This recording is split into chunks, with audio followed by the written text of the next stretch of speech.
dia para você que chegou aí no andamento da nossa celebração. Hoje eu quero refletir no primeiro capítulo do livro do Apocalipse. Apocalipse, capítulo 1.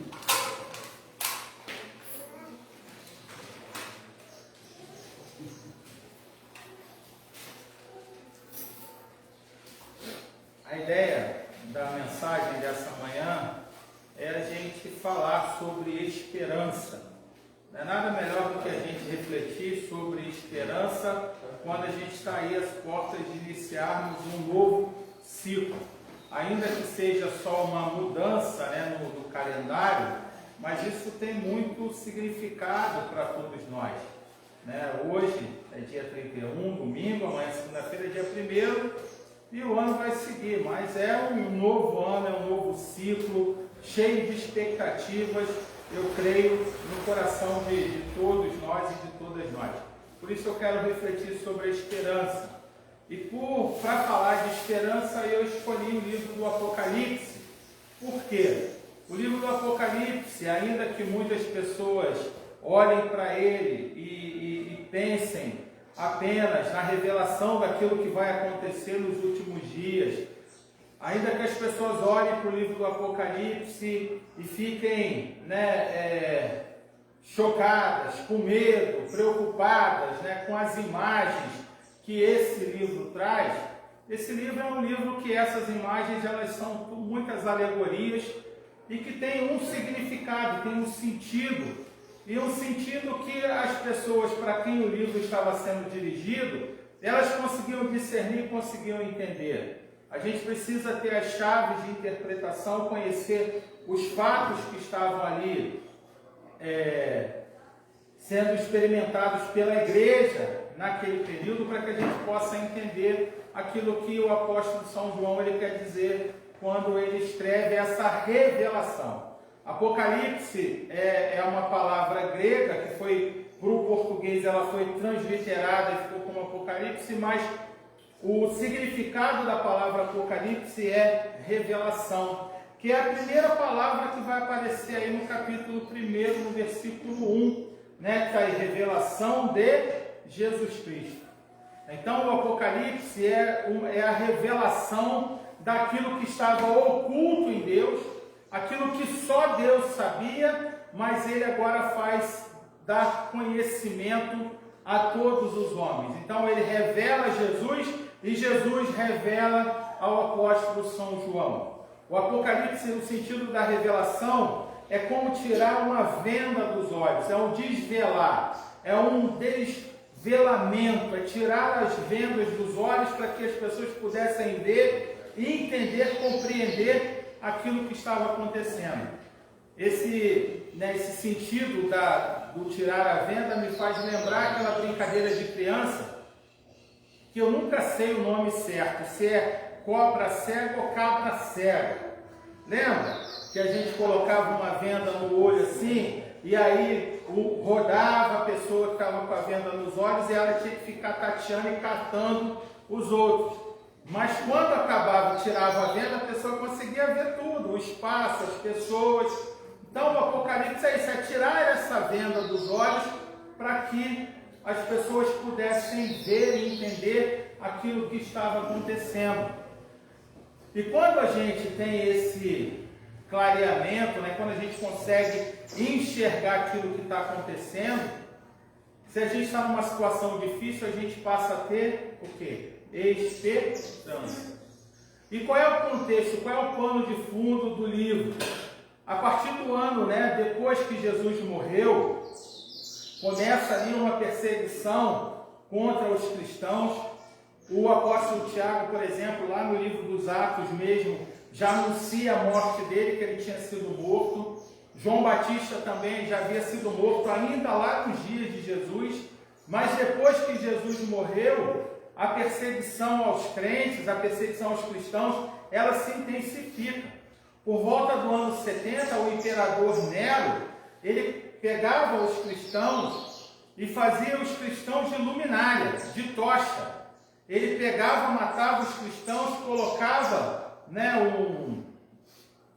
pendurado num poste, né? Fiava, né, de baixo acima assim uma estaca, pendurava os cristãos e os judeus nos postes, e ele iluminava as ruas de Roma com os cristãos, a perseguição aos cristãos, o martírio dos cristãos. E fazia tudo isso para poder o quê? Tentar parar esse movimento que havia começado em Jesus. Aquilo que Jesus havia anunciado, aquilo que Jesus havia feito. Isso colocou os cristãos numa condição de que a morte de Jesus, ao invés de cessar, né, o cristianismo, acabou que deu fôlego. Era como se fosse pólvora, né, que estivesse sendo riscada, e quanto mais eles matavam, mais os cristãos eles confiavam em Jesus e entregavam a sua vida ao Senhor e viviam isso até as últimas consequências.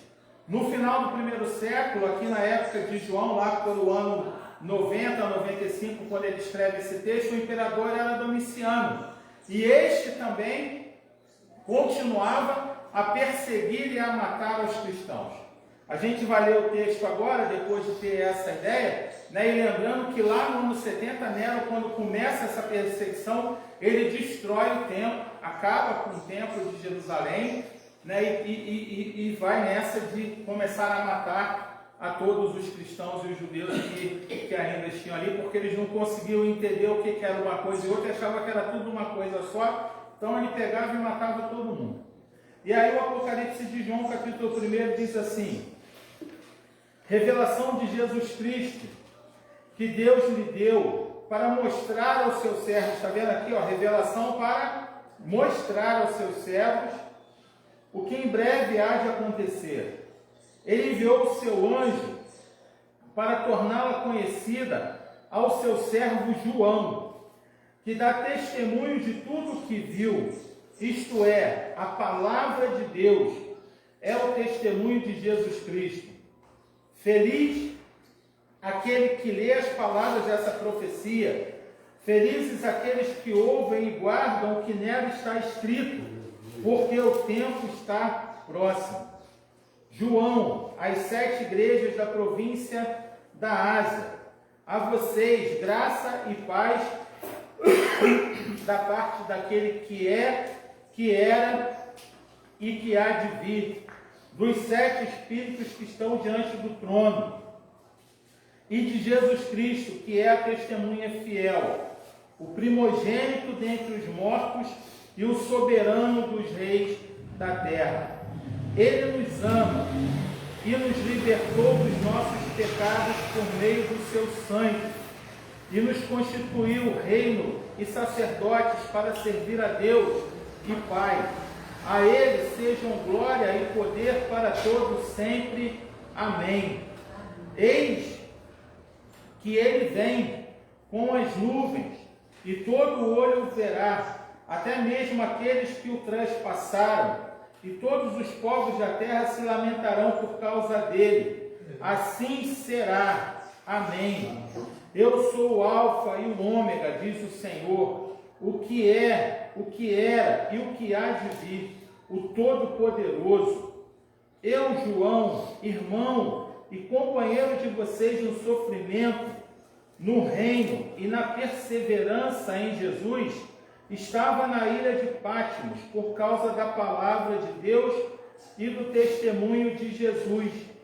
No dia do Senhor achei-me no Espírito e ouvi por trás de mim uma voz forte, como de trombeta, que dizia: escreva no livro que você vê e envie às 7 igrejas: Éfeso, Esmirna, Pérgamo, Tiatira, Sardes, Filadélfia e Laodiceia. Voltei-me para ver quem falava comigo, e voltando-me, vi 7 candelabros de ouro, e entre os candelabros alguém semelhante a um filho do homem, com uma veste que chegava aos seus pés, e um cinturão de ouro ao redor do peito. Sua cabeça e seus cabelos eram brancos como a lã, tão brancos quanto a neve, e seus olhos eram como chama de fogo. Seus pés eram como o bronze numa fornalha ardente, e sua voz como o som de muitas águas. Tinha em sua mão direita 7 estrelas, e da sua boca saía uma espada afiada de 2 gumes. Sua face era como o sol quando brilha em todo o seu fulgor. Quando o vi, caí aos seus pés como morto.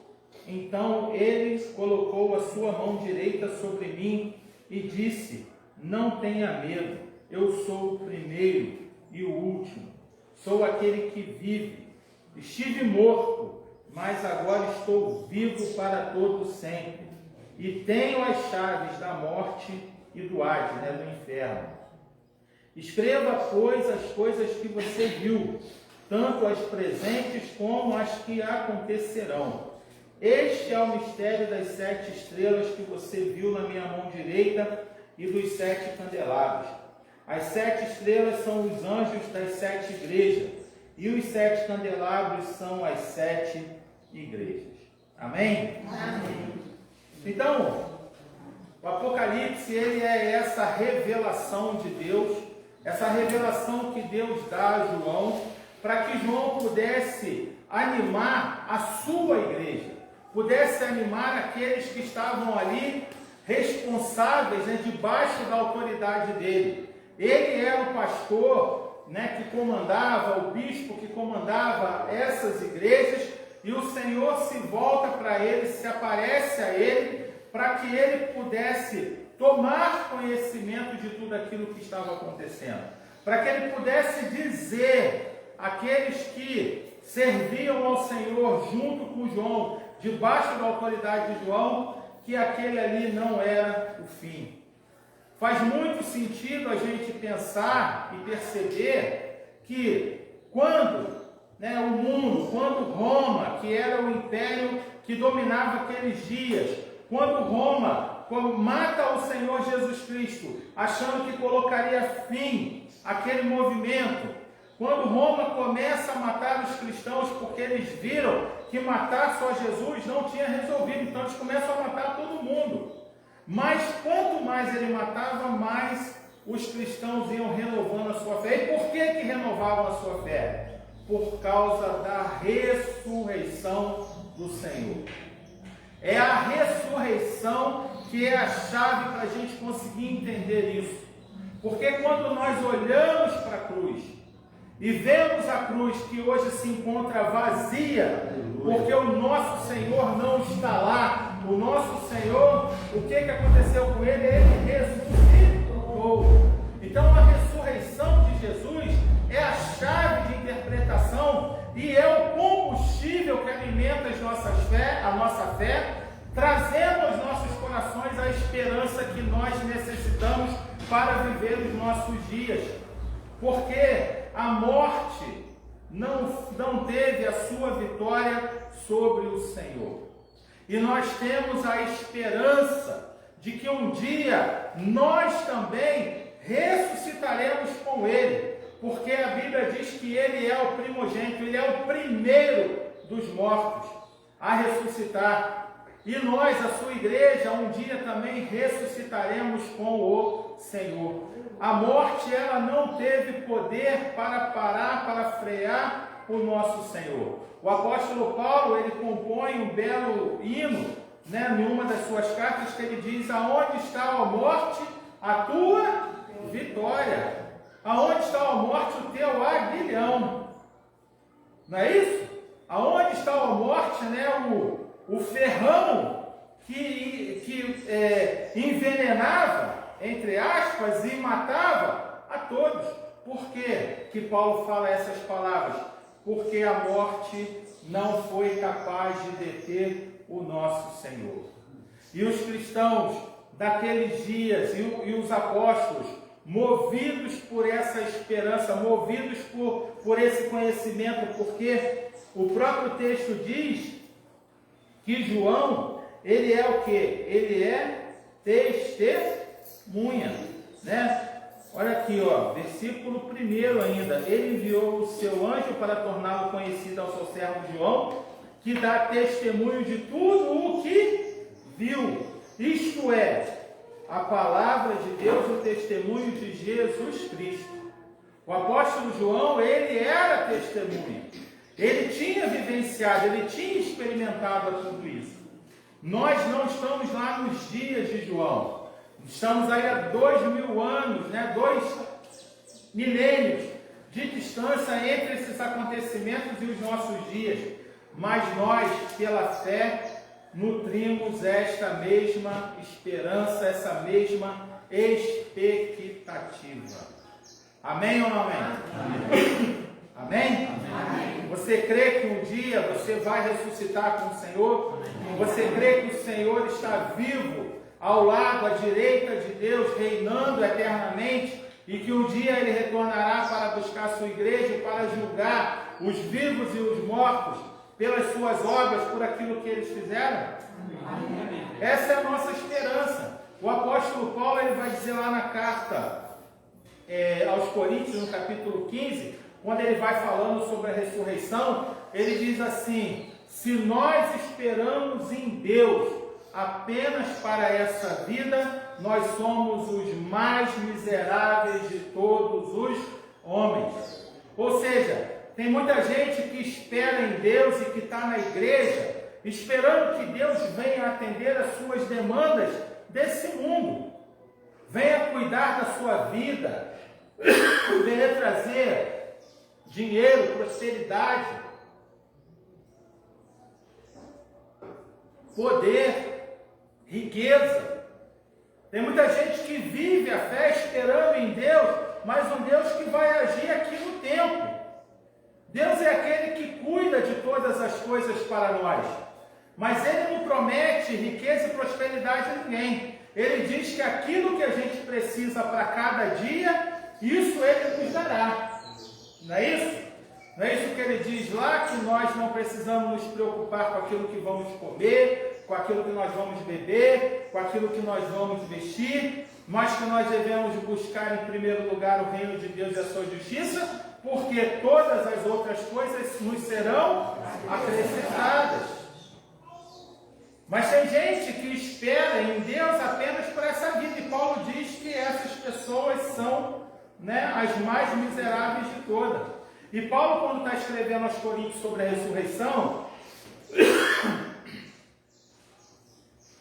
ele diz assim: se Cristo não ressuscitou, vã, ou em vão, ou inútil é a nossa fé, a nossa pregação.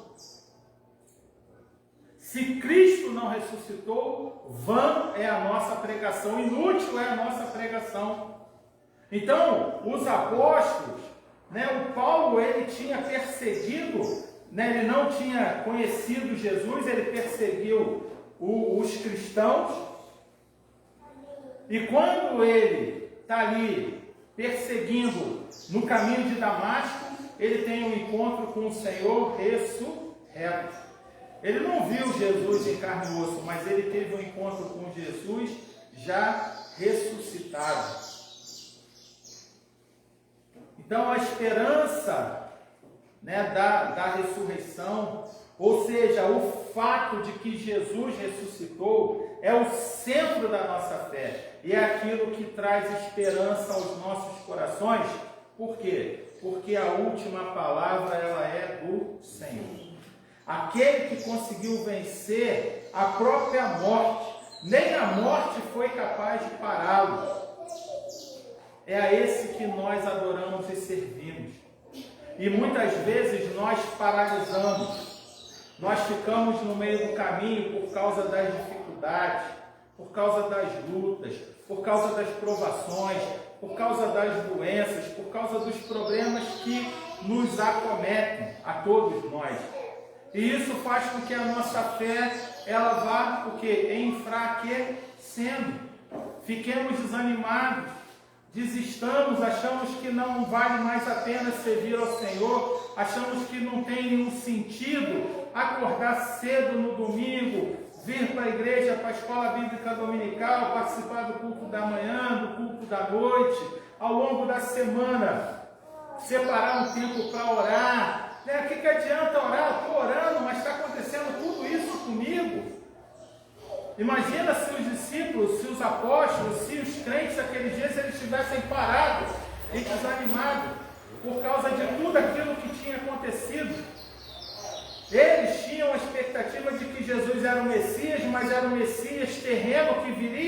para destruir Roma e levantar um novo reino em Israel, que seria livre do domínio romano, um reino nos moldes do reino do tempo de Davi. Mas Jesus morreu, os discípulos desanimaram, né? Os próprios, aqueles que estavam ali junto de Jesus, eles resolvem ir pescar. Pedro, Tiago, João, eles decidem, vou voltar a pescar, né? Jesus morreu, Jesus tinha falado para eles, vocês vão para lá e me esperam lá, que eu vou ao encontro de vocês, não saiam daqui. Mas eles pegaram e voltaram a pescar. E Jesus então teve que aparecer a eles lá no mar, na praia, né? Dizendo para eles, vocês estão pegando nada, joga a rede do outro lado. E aí eles têm lá o segundo evento da pesca maravilhosa. E eles se lembram daquilo que tinha acontecido com eles quando Jesus os tinha chamado, né? No chamado deles. E diz a Bíblia que Pedro então se joga na água e vai nadando ao encontro de Jesus. Esses mesmos que tinham caminhado com Jesus, tinham visto todos os milagres, todas as curas, né? Tinham testemunhado a ressurreição de Lázaro, tinham visto a ressurreição da filha de Jairo, tinham visto a cura da mulher com fluxo de sangue, tinham visto lá os paralíticos andarem, os leprosos serem limpos. Eles também desanimaram com a morte de Jesus. E aí Jesus então aparece a eles depois de ressuscitado, e aí eles começam a entender tudo aquilo que Jesus tinha ensinado para eles, e tudo aquilo começa a fazer sentido na vida deles. Então eles vão e dão continuidade a essa vida de serviço, de adoração ao Senhor, indo até as últimas consequências, porque eles entendiam que mesmo que o pior viesse a acontecer com eles, aquilo não era suficiente para separá-los do amor de Deus. O corpo deles poderia ser morto, o corpo deles poderia ser queimado, mas a alma era livre, o espírito era livre, e eles estariam eternamente com o Senhor. Mas a gente precisa ter esse horizonte na nossa vida e na nossa fé. Porque se a gente ficar olhando para a nossa vida, esperando só que o Senhor venha resolver os nossos problemas dessa vida, a gente não vai chegar muito longe, a gente vai acabar naufragando na nossa fé. Nós vamos acabar desistindo. E a Bíblia diz que aquele que bota a mão do arado não pode olhar para trás. Temos que avançar, temos que marchar. As palavras de Deus a Moisés: diga ao povo que marche. Eles estavam diante do mar e o exército egípcio vindo atrás deles. E o Senhor diz a eles, diz a Moisés: diga ao povo que marche.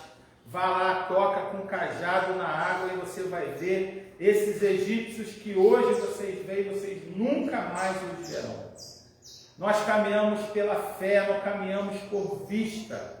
Ainda que o ano esteja terminando de uma forma difícil para nós, com pouca expectativa de mudança, de melhora, porque as dificuldades elas são muito grandes, porque as lutas elas têm vindo de todos os lados, mas nós precisamos olhar para o Senhor e crer no Senhor, que é aquele que tem a última palavra, aquele que nem a morte foi capaz de detê-lo.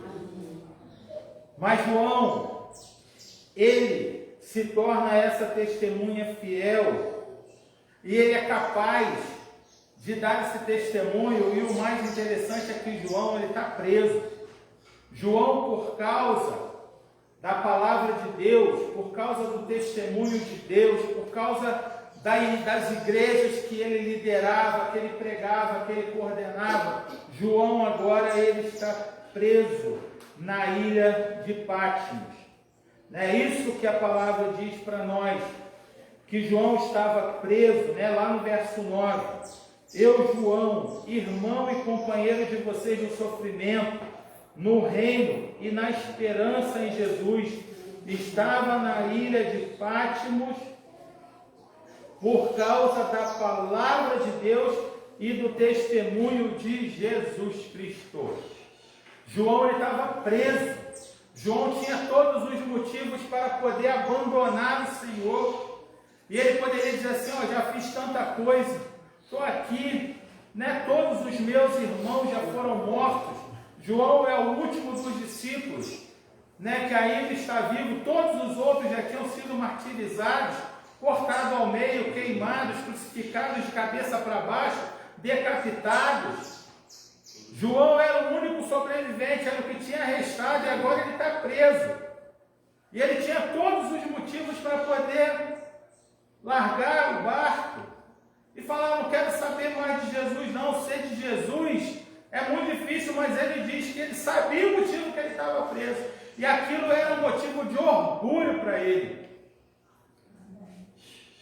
Ele diz, eu estou preso aqui por causa do testemunho de Jesus, por causa da palavra de Deus e do testemunho de Jesus. E aí ele está preso, e a gente podia pensar assim, ele está preso, então está lá, e não está nem aí para nada.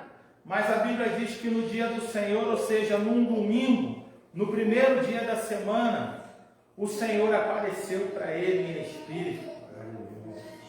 E o toma. E ele é arrebatado por essa visão que começa agora, a partir desse primeiro capítulo desse livro. E isso ensina para nós que ainda que as dificuldades sejam muitas, ainda que as dificuldades sejam grandes, ainda que as lutas sejam enormes, nós precisamos perseverar, nós precisamos continuar a nossa jornada, a nossa caminhada. João chegou nesse nível de fé, mas ele não foi sempre assim. João foi o primeiro dos discípulos, né? o mais novo dos discípulos do corpo aí dos apóstolos. Ele era o mais novo. Ele e Tiago eram irmãos, filhos de Zebedeu. Eles eram pescadores e tinham uma empresa de pesca, tinham alguns barcos, tinham pessoas que trabalhavam para eles. E quando o Senhor os chama, os convida a abandonar e deixar aquela vida para trás, abrir mão da segurança, abrir mão do trabalho, abrir mão do recurso financeiro, abrir mão daquilo que eles aprenderam com o seu pai, porque o ofício profissional era normalmente passado de pai para filho. E eles tinham que abrir mão de tudo aquilo agora para seguir ao Senhor. E eles abrem mão, então eles têm que se readaptar, têm que começar a confiar na provisão de Deus, no cuidado de Deus, porque agora eles não podiam mais pescar para se manter. Eles agora iam ser pescadores de homens, que é o que a palavra diz, e eles iam aprender com o próprio Senhor e conviver com o Senhor o seu dia a dia. A palavra diz que Tiago e João, eles eram chamados de Boanerges, filhos do trovão. Filhos do trovão por quê? Porque eles eram homens de temperamento explosivo. Eles chegaram um determinado dia numa cidade e as pessoas tinham expulsado Jesus, não quiseram aceitar a palavra de Jesus. Eles viram para Jesus, Senhor, o Senhor quer que a gente mande vir fogo do céu para queimar esses homens? E Jesus diz para eles, ó, vocês não sabem de que espírito vocês são. Eles eram homens explosivos, homens agressivos, homens que não levavam desaforo para casa.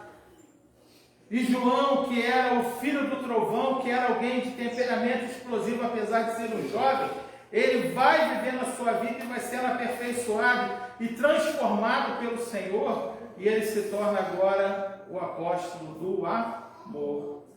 É o discípulo do amor. Ele, quando vai falar acerca de si mesmo no Evangelho, ele diz, aquele que o Senhor amava. É ele que vai falar sobre o amor de Deus. O amor de Deus, que é um amor tão grande, né? Deus amou o mundo de tal maneira, ou seja, Deus amou o mundo de uma forma tão impressionante, que Ele deu o seu Filho Jesus, para que todo aquele que nele crê não pereça, mas tenha a vida eterna. Eu não sei o que você tem que abrir mão na sua vida. Eu não sei o que você tem que passar a confiar em Deus. Eu não sei o que Deus quer tirar da sua vida com essas coisas que talvez você esteja vivendo, experimentando agora. Mas João só conseguiu chegar no final da sua vida e dar esse testemunho porque ele se deixou ser moldado pelo Senhor. São nas pequenas experiências do nosso dia a dia, nas pequenas coisas que vão acontecendo conosco, que nós vamos sendo aperfeiçoados e transformados pelo Senhor. É no nosso dia a dia, é nas nossas lutas e dificuldades diárias, é quando o dinheiro acaba antes do final do mês, é quando a doença chega sem que a gente esteja preparado, é quando o desemprego vem contra a nossa casa, contra a nossa família, é quando as coisas vão acontecendo, os relacionamentos vão se desfazendo, as brigas familiares, as dificuldades, tudo aquilo que acontece na nossa vida, acontece na vida de todo mundo. É nessas coisas, são nesses momentos que nós vamos sendo trabalhados pelo Senhor. Aquilo que nós chamamos de prova da nossa fé. É quando a nossa fé é provada que nós vamos sendo aprovados pelo Senhor e vamos subindo de nível e vamos crescendo como se fosse a fase de um videogame. Né? Os meninos aí que estão acostumados a jogar, sabe, né? Que a gente vai, fecha ali a fase, vem uma outra mais difícil e a gente vai sendo, né? Vai ficando cada dia mais difícil, cada dia o jogo vai ficando mais difícil. E o Senhor, Ele deseja nos preparar para isso, para que nós possamos ser dessas testemunhas que falam a respeito dessa obra maravilhosa do Senhor. Roma não é o reino. O reino é o reino de Deus. A Bíblia diz aqui para nós, me ajudem a achar aí, achei, verso 6, verso 5, né? Diz que Jesus Cristo é testemunha fiel, primogênito dentre os mortos, o soberano dos reis, Ele nos ama e nos libertou dos nossos pecados, né? Então, a primeira coisa, nós não somos mais escravos do pecado e nos constituiu um reino e sacerdotes para servir a Deus e Pai. Jesus nos fez ser participantes do seu reino. Ser um cidadão romano era algo que a pessoa tinha que ser de sangue de nascimento, ou ainda tinha um outro jeito, ela poderia se constituir um cidadão romano, mas tinha que ter muito dinheiro, uma soma grande de dinheiro. O capítulo 22 dos Atos dos Apóstolos, versículo 23 em diante, vai dizer que conta a história do dia que Paulo foi preso, e aí quando ele é preso, os homens iam começar a castigá-lo. Ele diz, olha só, mas como assim vocês estão prendendo a mim que sou um cidadão romano? E aí os guardas tomam um susto, chamam o comandante deles, então o comandante vem interrogar Paulo. Mas como assim você é cidadão romano? Eu sou cidadão romano, mas eu tive que pagar uma grande soma de dinheiro para conseguir isso. Paulo diz, não, eu sou romano de nascimento. Então, a gente, né, vive aquela ideia no judaísmo, tinha essa ideia de que o povo era descendência de Abraão. Então, podia ser descendente, para ser judeu, tinha que ser descendente de Abraão, tinha que ser do povo da aliança. E Jesus está dizendo agora, através de João, que não, que aquele que aceita Jesus, que aquele que crê na palavra de Deus, aquele que reconhece o testemunho dos apóstolos, aquele que reconhece essa palavra que chegou às nossas mãos nesse dia, é chamado para ser cidadão e cidadã do reino de Deus. Viver com o Senhor, começar essa jornada, essa caminhada, experimentar em parte o reino do Senhor aqui nessa terra, mas saber que nós seremos levados com Ele para a eternidade e desfrutaremos eternamente do gozo desse reino. O reino de Deus não é comida, não é bebida, mas é paz, justiça e alegria no Espírito Santo. O reino de Deus é o domínio de Deus sobre todas as esferas e todas as áreas da nossa vida. Tudo está ali colocado diante do Senhor, e o Senhor é aquele que reina, né, na nossa vida integralmente. Mas não apenas somos chamados para um novo reino, mas também somos sacerdotes. Ou seja, o sacerdote era aquela figura que era a única que podia falar com Deus, era a única que podia adorar a Deus em nome do povo, era aquele que era responsável por fazer as orações e levar as orações dos santos diante do Senhor. Mas agora não, todo aquele que crê em Jesus Cristo como Senhor e Salvador da sua vida, agora pode adentrar o Santo dos Santos pelo novo e vivo caminho que é o próprio corpo, o próprio sangue do Senhor. Eu e você podemos falar diretamente com Deus. Eu costumo dizer aqui, a gente não consegue falar com o prefeito, com o vereador aqui na cidade.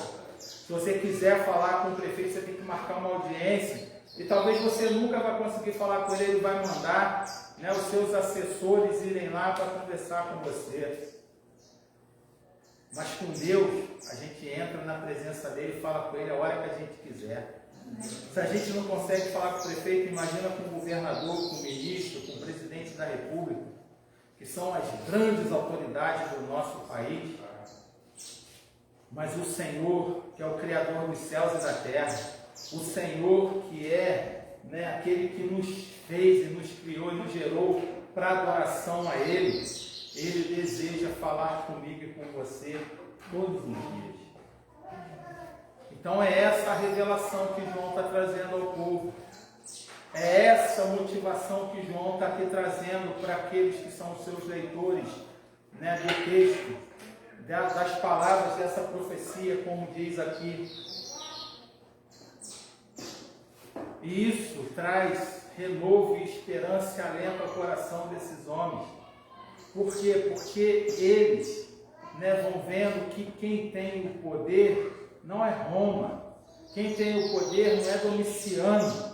Quem tem poder não é o imperador, mas que o poder está nas mãos do nosso Senhor e Salvador Jesus Cristo. Aquele que a Bíblia diz que é eterno, aquele que é, aquele que era e aquele que há de vir. O primogênito de toda a criação, mas também o primogênito dentre os mortos, ou seja, aquele que criou todas as coisas e aquele que foi o primeiro a ressuscitar, abrindo um caminho para nós. Então, não sei qual é a dificuldade que você está aí terminando o ano de 2023 e começando amanhã o ano de 2024, se Deus quiser. Mas aquilo que você está enfrentando não é o fim, porque a última palavra ela vem do Senhor. Ele é o alfa e o ômega, o primeiro e o último. A última palavra ela vem do Senhor, o nosso Deus, aquele que nos criou, aquele que nos formou para a sua honra, para a sua glória e para o seu louvor. Eu quero deixar essa palavra de esperança para mim, porque essa palavra primeiro ela fala a mim, fala ao meu coração, mas eu quero compartilhar essa palavra com você, para que você também, movido pela esperança dos apóstolos, movido pela esperança de João, movido pela esperança das igrejas a quem ele estava dirigindo esse texto, você também seja tomado por essa esperança. Esperança, muitas vezes, a gente confunde com esperar. Mas já dizia lá Paulo Freire que esperança é do verbo esperançar, que é algo que é ativo, que nós precisamos fazer, nós precisamos partir ao encontro, nós precisamos construir, nós precisamos fazer, realizar com as nossas mãos, debaixo da orientação do Senhor. Não por nós mesmos, não pelas nossas próprias mãos e pelas nossas próprias forças, mas em comunhão com o Senhor, lembrando que nós agora podemos falar diretamente com Ele, e crendo que Ele tem todo o poder e Ele tem a última palavra, nós podemos construir algo novo. Não é algo que vai fazer, a esperança não é algo passivo, que a gente vai ficar sentadinho esperando acontecer. Nós vamos dar continuidade à nossa vida. Nós vamos entrar em 2024, nós vamos continuar adorando o Senhor, nós vamos continuar buscando a face dEle, nós vamos continuar adorando o Senhor na leitura da palavra, na oração, movidos por essa fé no Senhor, que gera em nós essa esperança e essa expectativa de que Ele é quem define todas as coisas. Que você possa entrar no ano de 2024 movido e movida por essa expectativa e por essa esperança em Deus. Que a palavra do Senhor ela possa animar e motivar o seu coração. Que você possa se lembrar do testemunho dos apóstolos. E foi por causa do testemunho deles que hoje nós estamos aqui. Por causa deles que essa palavra chegou até as nossas mãos e nós podemos, pela fé, crer no nosso Senhor e Salvador Jesus Cristo. Amém? Amém? Fique de pé no seu lugar. Vamos orar ao Senhor.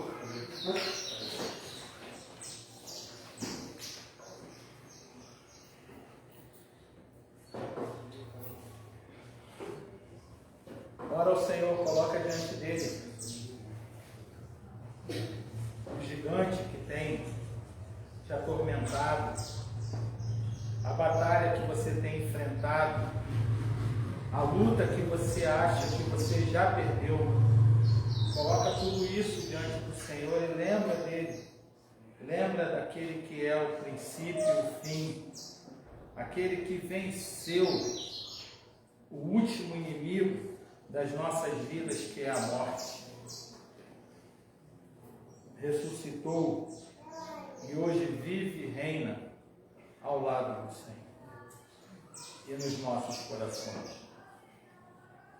Pai, no nome de Jesus, Deus, eu quero te agradecer e te glorificar, Senhor, pela tua palavra. Te glorificar, ó Deus, pelo testemunho dos apóstolos. Testificar, ó Deus, e te glorificar e agradecer ao Senhor por essa palavra que chegou até os nossos dias, até as nossas mãos, e a fé que o Senhor tem colocado em nós através do teu Espírito Santo, através do ouvir a palavra do Senhor. Muito obrigado, Deus. Obrigado, Senhor, porque nem a morte foi capaz de deter o Senhor, nem, ó Deus, aqueles que foram martirizados, ó Deus, quando os poderosos, ao longo da história, foram tentando parar a igreja do Senhor, não foram, ó Deus, capazes de parar a tua igreja. E por isso, Deus, nós estamos aqui hoje reunidos e reunidas para adorar e para glorificar o nome do Senhor. Deus, nós temos vivido tempos difíceis, lutas, ó Deus, nos cercam, problemas e dificuldades, ó Deus, têm nos alcançado a todos nós, mas era necessário que isso acontecesse. O Senhor já havia falado que no mundo nós passaríamos, ó Deus, por aflições, mas que nós precisaríamos ter bom ânimo. E, ó Deus, ao ouvir essa palavra de esperança, Senhor, o ânimo nosso ele é renovado em Ti, ó Deus, e nós queremos Te glorificar, Te exaltar e Te engrandecer. E queremos Te pedir, Senhor, que essa palavra nos acompanhe ao longo de todo o ano de 2024. Quando nós, ó Deus, estivermos a ponto de parar, de desistir, que o Senhor venha nos tocar, ó Deus, com essa palavra, com essa lembrança daquilo que o Senhor já fez no passado, daquilo que o Senhor já fez na nossa própria vida. Ó Deus, passamos por outras lutas, por outras dificuldades, mas o Senhor nos ajudou a vencer cada uma delas. Então, Deus, que essas que estamos vivendo, ou aquelas que viermos a experimentar no próximo ano, elas não sejam maiores do que a nossa fé no Senhor. Ouve, ó Deus, a nossa oração. Cuida, Senhor Deus, das nossas casas, das nossas vidas, das nossas famílias. Continua cuidando, Senhor, dessa igreja e de todos aqueles, ó Deus, que o Senhor enviar para estar conosco aqui, ó Deus, ao longo do próximo ano. Que sejam, ó Deus, abençoados e abençoadas pelo Senhor, pela Tua palavra, pelo Teu Espírito Santo. E saiam daqui animadas, Senhor Deus, para viver a vida inteira na presença do Senhor, continuando, ó Deus, a Te adorar, a Te glorificar e a Te exaltar, além das circunstâncias, Senhor Deus. Assim como João não ficou preso às circunstâncias, não ficou preso literalmente, ó Deus, aquela prisão, naquela ilha, Senhor, distante da igreja, distante dos seus amigos, mas ele estava ali, ó Deus, confiante no Senhor. E por isso, ó Deus, o Teu Espírito o alcançou e deu a ele essa visão maravilhosa, Pai. Que o Senhor, ó Deus, abra os nossos olhos para ver, abra os nossos olhos, ó Deus, como o Senhor fez nos dias de Eliseu. Faz, ó Deus, com que a gente consiga ver que aquele que luta por nós é maior do que aquele que vem, ó Deus, e nos cerca e que nós vemos. Abra os olhos, ó Deus, para que a gente consiga ver, ó Deus, o exército dos anjos do Senhor, dos cavaleiros do Senhor lutando por nós. E assim, Deus, nós continuaremos te adorando, te glorificando e te exaltando, no nome santo e precioso de Jesus. Amém. Amém. Vamos cantar mais um hino ao Senhor e depois a gente vai estar encerrando.